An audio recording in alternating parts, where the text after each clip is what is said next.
Finance બંનેમાં થોડો loss જઈ રહ્યો છે. શું કરવાનું જીગરભાઈ બંને કાઉન્ટરમાં? યસ બેંકમાં તો સ્ટ્રેટ હવે આપણે જે લેવલ જે છે વારંવાર છેલ્લા 2 થી 3 વર્ષથી અગર આપણે જોઈએ તો 24 નું લેવલ છે, 28 નું છે, ત્યાંથી સતત આપણને એક રેઝિસ્ટન્સ ફેસ થયો છે અને નીચે સપોર્ટમાં મેજર સપોર્ટ 18 લાગે છે, એટલે 17.5 નો હું સ્ટોપ લોસ રાખવાની સલાહ આપીશ યસ બેંકમાં. બીકોઝ આની અંદર અગર ઉપર પણ જશે તો મને મેક્સિમમ ઉપર અગેન 23 24 લાગે છે, એનાથી વધારે લાગતો નથી. તો એક વખત 17.5 આવે છે તો એસએલ કરીને આપણે એક્ઝિટ કરી શકીએ છીએ યસ બેંકમાં.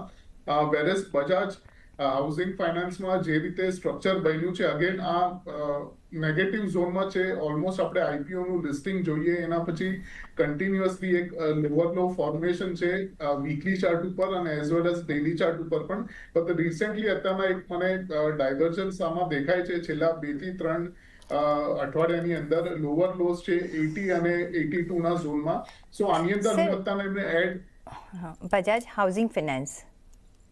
હા, બજાજ હાઉસિંગ ફાઇનાન્સ ની વાત. જી હા, જે અત્યારે 82 ચાલી રહ્યું છે, રાઈટ? યસ. હા, આની અંદર કન્ટિન્યુઅસલી આપણને લોઅર લો સ્ટ્રક્ચર આમાં જોવા મળ્યું છે, બટ ઓવરઓલ હું અત્યારે એડ કરવાની સલાહ આપીશ બીકોઝ રિસેન્ટલી 1-1.5 મહિનાથી એક ડાયવર્જન્સ બન્યો છે, એટલે મેક્સિમમ આની અંદર એક ઉપરની સાઈડ મને 92 94 સુધી દેખાય છે. તો એમની એવરેજ કોસ્ટિંગ અત્યારના બાય કરે છે તો નીચે આવશે અને સ્ટોપ લોસ આપણે 76 ના નીચે રાખશે. ઓકે, પણ એમનું જ ઓકે એમની